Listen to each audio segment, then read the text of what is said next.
You either start paying rent, Aaron, or get the fuck out of my apartment. Josh's voice wasn't raised. That was worse somehow. It was sharp, controlled, loud enough for everyone in the living room to hear, but calm like he'd been rehearsing this moment, perfecting it. He stood there with his arms folded, flanked by two of his friends. They were smug, quiet, sipping beers like they were watching a show. Nobody said anything. Not even me. You're 26, jobless, and living off scraps. What do you even do all day? He laughed, not a real laugh, the kind meant to hurt. Seriously, you've been here 6 weeks. What are you, some kind of leech? The word hung in the air. Leech.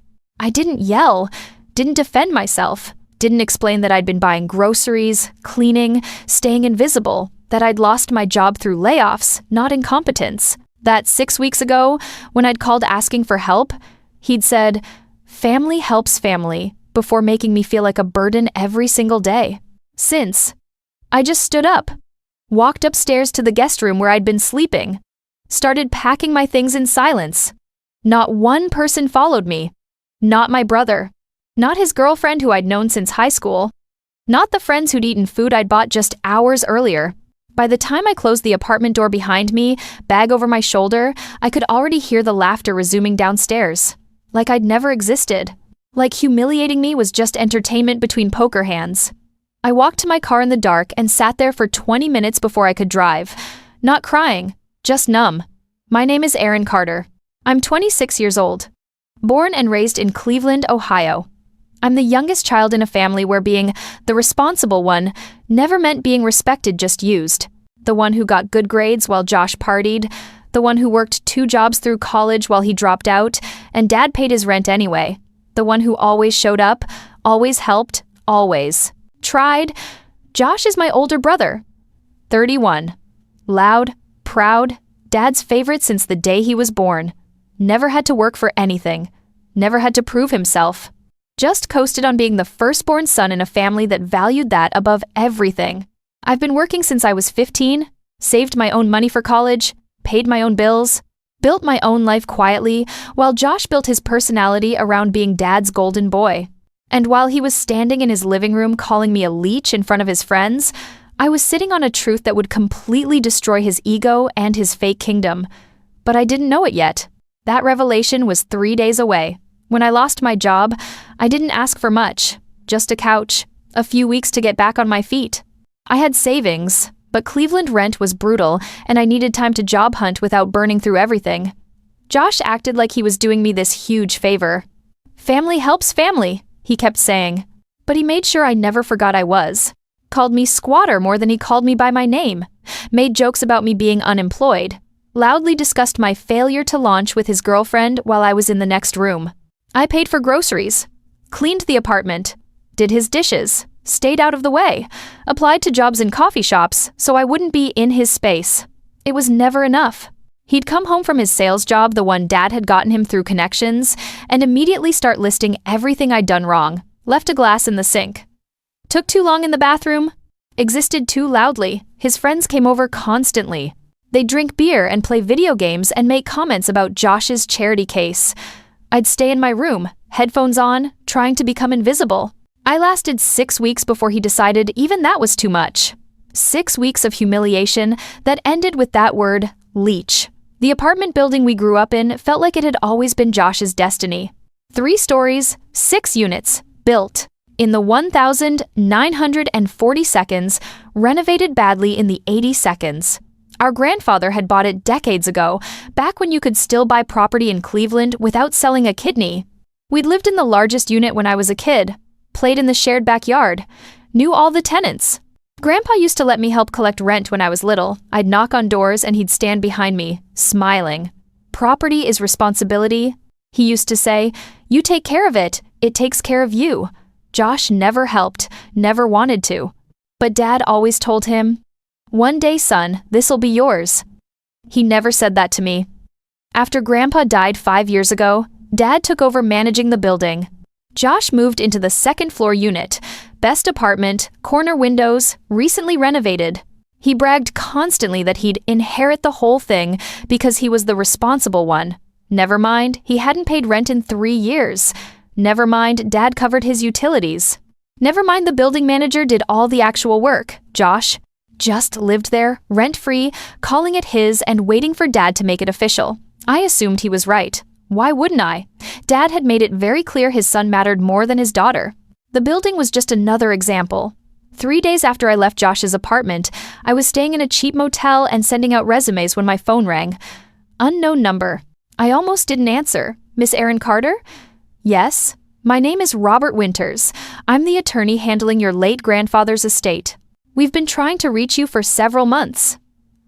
My stomach dropped. Grandpa died 5 years ago. Yes. The probate process was complicated. There were some disputed claims that needed to be resolved, but everything is finalized now and I need to discuss your inheritance. My inheritance? I thought everything went to my dad. Actually, no. Your grandfather's will was very specific. He left the entirety of Carter Properties, including the apartment building at 847 Lansing Avenue, to you. You are the sole legal heir. The deed has been held in trust pending probate resolution, but it's ready to transfer to your name. I sat down on the motel bed. What? You own the building, Miss Carter? You always did. Your grandfather's will was filed 2 months before his death, properly notarized and witnessed. I have all the documentation here. Can we meet to finalize the transfer? I couldn't speak. My throat had closed. Because the lie I'd been fed for 5 years, that Josh would inherit everything, that I wasn't important enough, that property was for sons, not daughters, cracked open in a single sentence. Miss Carter? Yes. When can we meet? The meeting was the next day. Attorney Winter's office was downtown, modest but professional. He laid out documents across his desk like he was presenting evidence. Your grandfather revised his will 8 weeks before his passing. Previous version split everything between your father and uncle. This version specified that Carter Properties, the building, goes entirely to you. Why me? He left a letter. Would you like to read it? He handed me an envelope, Grandpa's handwriting on the front. For Erin, when she's ready. My hands shook opening it. Erin, if you're reading this, I'm gone and you're finally old enough to handle what I'm leaving you. The building isn't just property, it's responsibility. It's work. It's dealing with problems and people and pipes that break at 2 a.m. Your brother doesn't understand that. Your father doesn't either, really. They see property as status. You see it as something that needs care. I watched you grow up, watched you work for everything while Josh coasted, watched you show up and help and learn. You're the one who helped me collect rent, who asked questions about maintenance, who actually cared. That's why the building is yours. Not because you're my favorite, because you're the one who'll actually take care of it. And the people who live there. Don't let your father tell you different. Don't let Josh bully you out of it. This is yours. It was always going to be yours. Love, Grandpa. I read it 3 times, tears blurring the words. Your father was notified when the will was filed, Mr. Winters continued. He disputed it. Claimed your grandfather wasn't of sound mind. That's what delayed probate. Did Dad win? No. Your grandfather had medical evaluations, witness statements, everything properly documented. The will is ironclad. But your father did successfully argue that you shouldn't be notified until probate was complete, claimed you were abroad and difficult to reach, and notification might cause unnecessary stress. I was in Cleveland the whole time. I suspected as much, but legally he had the right to manage the trust until probate resolved. Now it's done. The building is yours. All I need is your signature. I signed everything. Deed transfer, title documents, tax records. It took 2 hours and felt surreal the entire time. Mr. Winters walked me through everything. The building was currently managed by a property management company Dad had hired. Financially, it was stable, not hugely profitable, but covering costs with some income. Though I should mention, Mr. Winters said carefully, there are some irregularities in the rental records. Several units show no lease agreements on file, no payment history. Which units? Which units? He pulled up a spreadsheet. Unit 2B, Josh's apartment, hadn't had a formal lease in 3 years. No rent payments recorded. Nothing. Your brother has been living there rent-free? Appears so. Technically, he's been in violation of the property management agreement. You'd be within your rights to require a lease or ask him to vacate. I stared at the screen. Josh had called me a leech while living rent-free in an apartment I apparently owned. The irony was stunning. What do I need to do? I asked. First, I'd recommend replacing the property management company. They should have caught these issues. Then review all leases, address any violations, and establish proper procedures going forward. Can I do that immediately? You're the owner. You can do whatever you want. I replaced the property management company that week, hired a firm recommended by Mr. Winters, professional, no connections to my family, clear about documentation and rules. They conducted a full audit. Found exactly what I expected. Josh's unit had no lease, no payment history, utilities paid by building expenses that were really just dad funneling money through unclear accounting. 3 other units had similar issues, friends of dad's or Josh's, living at below market rates with informal arrangements instead of proper contracts. The new property manager, Maria, was blunt. This is a mess. Whoever managed this before either didn't care or was deliberately avoiding proper documentation. Can we fix it? Yes. But it'll upset people who've been getting favorable treatment. I don't care. Fix it. We drafted new leases for everyone. Market rates, proper terms, security deposits. Everything by the book. For Josh's unit, Maria recommended something else. Given the complete lack of documentation and the length of time without payment, you could pursue back rent or simply require him to sign a new lease at current market rates. If he refuses, you'd have grounds for eviction. Let me think about it. I wasn't ready to burn bridges yet, or maybe I just wanted to see his face when he realized what had happened. The letter arrived at Josh's apartment on a Tuesday afternoon. Professional envelope, official letterhead.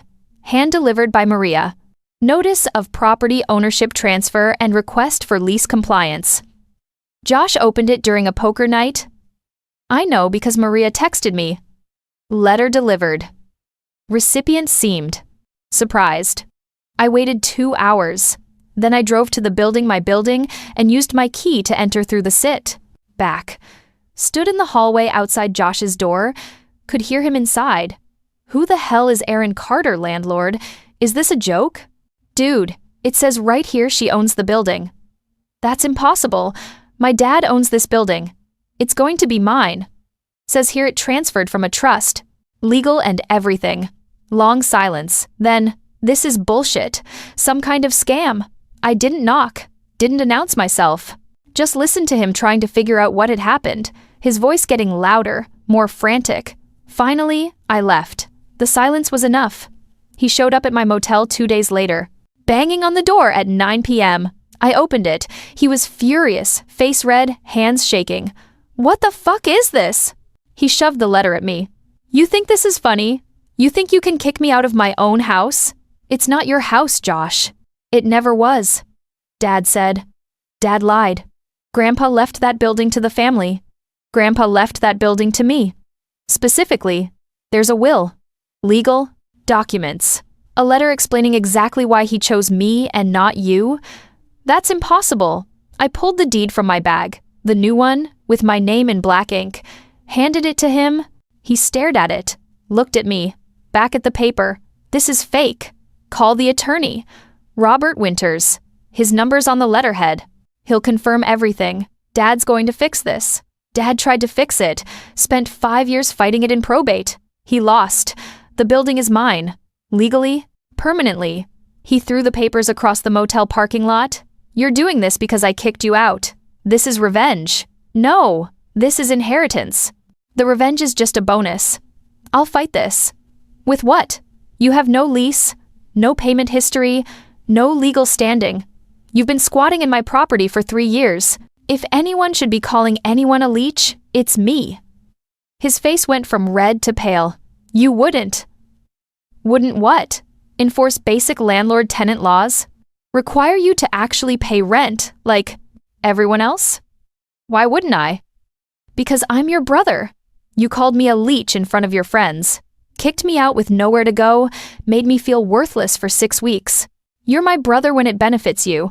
Rest of the time, I'm just the family failure. Erin, you have 30 days to sign a lease at market rate or vacate. Your choice. I closed the motel door, heard him standing there for a full minute before he finally left. Dad called the next morning. I was expecting it. Aaron, we need to talk about this building situation. No, we don't. It was complicated. Grandpa's will, there were issues. We didn't think you'd want the responsibility. You mean you didn't think I'd fight for it? That's not fair.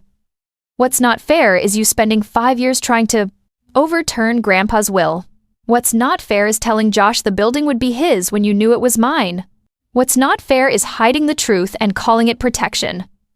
Silence. Then, not going to ruin your brother's life over this, are you? Ruin his life? I'm asking him to pay rent. Like every other adult in America, he can't afford market rate. Then he can move somewhere cheaper, or get a better job, or do what I've been doing, work for what he needs. He's your brother. He tried to ruin mine, I interrupted. Called me a leech, humiliated me, threw me out, and all while living rent-free in an apartment I owned. So forgive me if I'm not sympathetic. This is going to tear the family apart. The family tore apart when you chose Josh over me. Every time. For 30 years. I'm just making it official. I hung up, blocked his number. Josh didn't sign the lease. Instead, he doubled down, started trashing common areas, left garbage in the hallways, harassed other tenants, asking if they knew his crazy sister was trying to steal his home. One tenant, Mrs. Chen on the first floor, called Maria. The man in 2B spray-painted something on the landlord's parking space. Should I call the police? Maria sent me a photo. The word traitor in red paint across my designated spot. Do you want to press charges? Maria asked. Not yet. But document everything. Photos, witness statements, dates, and times. Over the next 2 weeks, Josh's behavior escalated. Loud parties at 2 a.m., yelling at tenants, banging on walls. Classic intimidation tactics. Every incident got documented. Security camera footage, written complaints, time-stamped records. Finally, Maria said, "You have more than enough for eviction, multiple lease violations, harassment, property damage, and he's still not paying rent. He's giving you the evidence you need. Send the 30-day notice." You're sure? Completely. The eviction notice was served on the last day of Josh's 30-day deadline to sign the lease. Since he hadn't signed, he was officially a holdover tenant with no legal right to stay. The notice was clear: vacate within 30 days or face legal. Eviction proceedings. Josh lost it. Called me 17 times that day. I didn't answer. Showed up at my new apartment. I'd moved out of the motel into a decent one-bedroom near downtown. Banged on the door until neighbors threatened to call police. I opened the door a crack, chain engaged.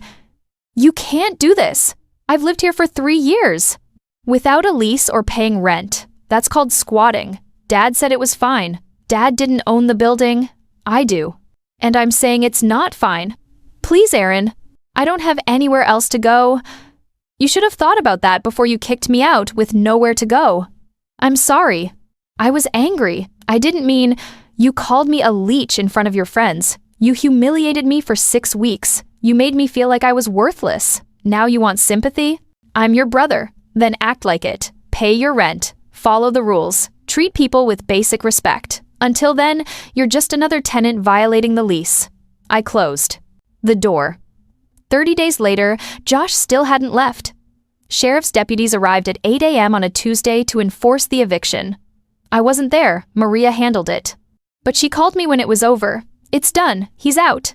Made quite a scene, though. What kind of scene? Yelling about family, blood, inheritance. Said this was his building and you stole it. Deputies weren't sympathetic. They've seen it before: someone living rent-free somewhere they don't own throwing a tantrum when rules finally apply. Did the neighbors see? Everyone saw. Several came out to watch. One even thanked the deputies for finally dealing with him. Apparently he's been a terrible neighbor. I felt something loosen in my chest. Relief, maybe.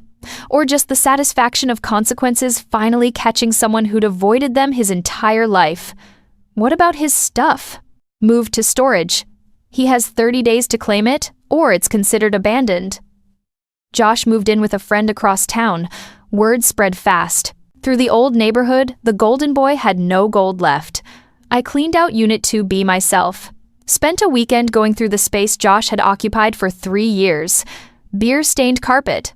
Holes in the walls from thrown controllers during video game rage, dishes crusted with month-old food, bathroom that looked like it hadn't been cleaned in years. I ripped out the carpet, patched and painted walls, replaced appliances, made it clean, bright, livable.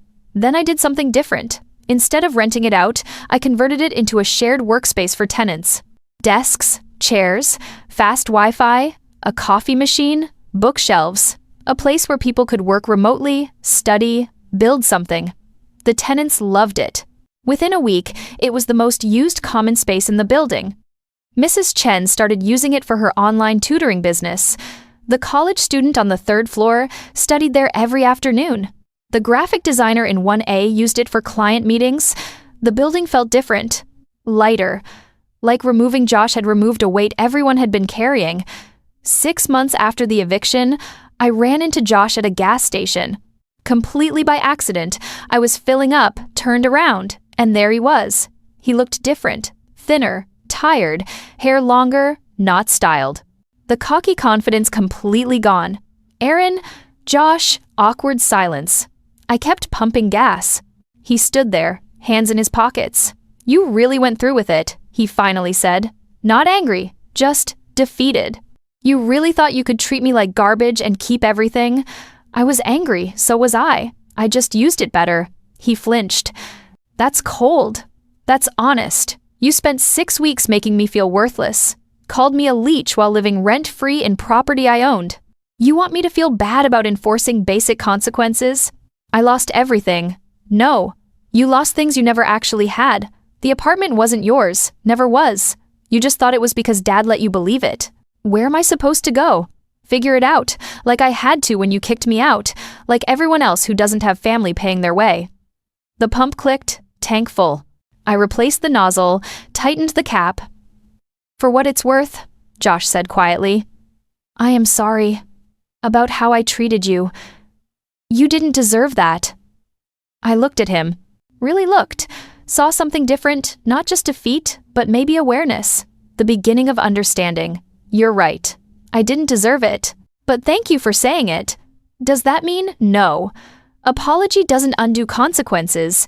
You made choices. Now you live with them. I got in my car, drove away without looking back. I never wanted revenge. Not really.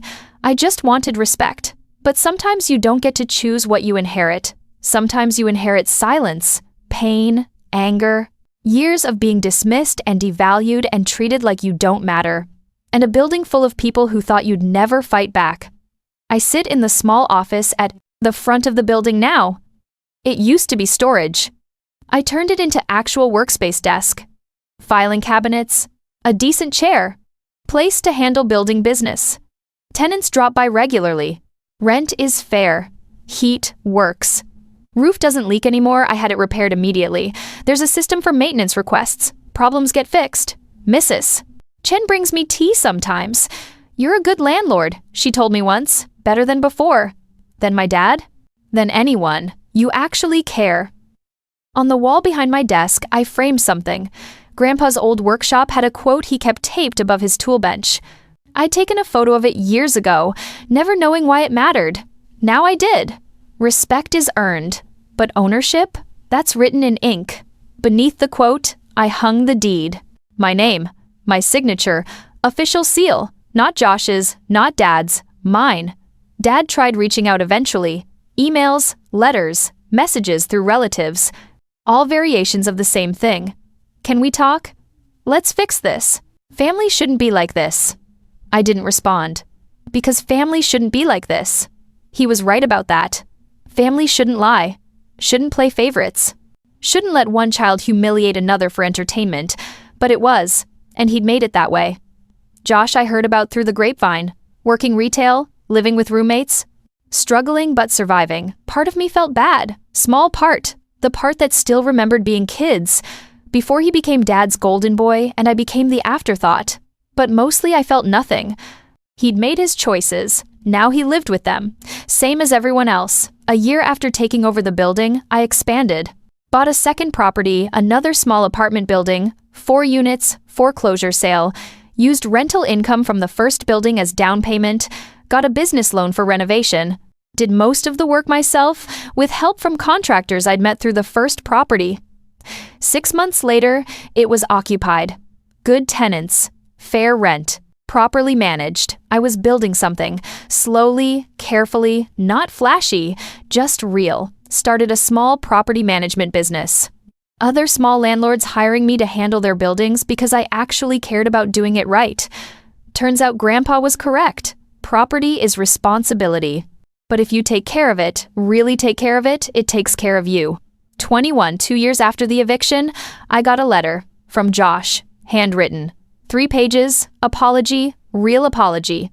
Not the sorry you're upset kind, actual acknowledgement of what he'd done wrong, how he'd treated me, what he'd taken for granted. I didn't understand what you went through. Didn't see how differently Dad treated us. Thought I'd earned what I had when really it was just given to me. I'm working on being better. Not asking for forgiveness. Just wanted you to know I finally see it. I read it 3 times. Felt something shift. Not forgiveness, not yet, but acknowledgement. The beginning of something. I wrote, back. Brief. Thank you for the apology. I appreciate the honesty. I'm not ready to rebuild anything yet, but I'm not completely close to it either. Just need time. Sent it. Put the letter in a drawer. Maybe someday, maybe not. Either way, I was okay. The shared workspace in Unit 2B became something unexpected. Tenants started calling it the Carter Commons. Started hosting events there, book clubs, game nights, skill-sharing workshops. The graphic designer taught design basics. Mrs. Chen taught Mandarin. The college student organized a tutoring program for neighborhood kids. The building became a community. Not just a place people lived, a place they belonged. You built something special here, Maria told me once. Not just maintained property, actually created something. I just gave people space to build it themselves. That's harder than you think. Most landlords just collect rent. Maybe. But Grandpa's letter was right. The building wasn't just property. It was responsibility. It was caring. Josh could have had this. If he'd ever seen tenants as people instead of just rent checks. If he'd valued community over status. But he hadn't.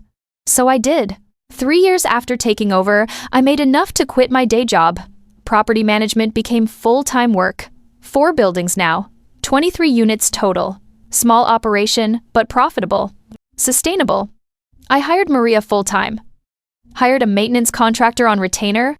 Built a team of people who cared about doing things right. Grandpa would have been proud. That thought hit me randomly one day while reviewing lease renewals. He'd trusted me with this, believed I'd figure it out. Left me everything because he saw something in me nobody else did. I was finally proving him right. 5 years after the eviction, Josh and I had coffee. First time we'd spoken beyond written messages in years. He looked better. Healthier, more settled. Working as a sales manager, actually working, not coasting on. Connections. You look good, I said. You too. Successful. I'm doing okay. We talked carefully. Neutral topics. Weather. City changes. Mutual acquaintances. Finally, I saw the article about your property management business. Pretty impressive. Thanks. I'm genuinely happy for you. Not, he paused. Not jealous anymore. Just happy. You built something real. You could have too. Maybe. But I wasn't ready. Needed to fall first. Learn things the hard way. He smiled slightly. You always learned the hard way on purpose. I had to be forced into it. We weren't fixed. Weren't close. But we were talking. That was something. When we left, Josh hesitated. Would you ever consider, I don't know, not working together, but maybe. Maybe what? Being siblings again? Eventually. I thought about it honestly. Maybe. But it takes time. Trust gets rebuilt slowly. I know. Just wanted to know there was a chance. There's a chance. We went our separate ways. No hug. No big reconciliation moment. Just possibility. That was enough. I'm 31 now. 5 years since I inherited the building. 5 years since everything changed. I sit in my office, the real one now, separate building downtown, and look at what I've built. 8 properties, 47 units. Small team, good reputation. On my desk sits Grandpa's original letter, the one explaining why he left everything to me. I keep it there as reminder, not of revenge, not of winning, of understanding what really matters. Josh thought the building was status. Dad thought it was wealth. I learned it was responsibility, taking care of people, fixing things that break, building community, showing up when it's hard. That's what Grandpa meant. That's what he trusted me to understand. My brother called me a leech, kicked me out, made me feel worthless. Then I became his landlord. Proved everything he believed about me was wrong, but the real victory wasn't the revenge, wasn't the eviction or the humiliation, or watching the golden boy fall. The real victory was building something that mattered, something that helped people, something Grandpa would have been proud of. The building wasn't just inheritance, it was proof. Proof that being underestimated is temporary, that quiet work pays off, that respect isn't given, it's earned, one fixed pipe and fair lease at a time. Josh has his life now, I have mine, and mine is written in ink.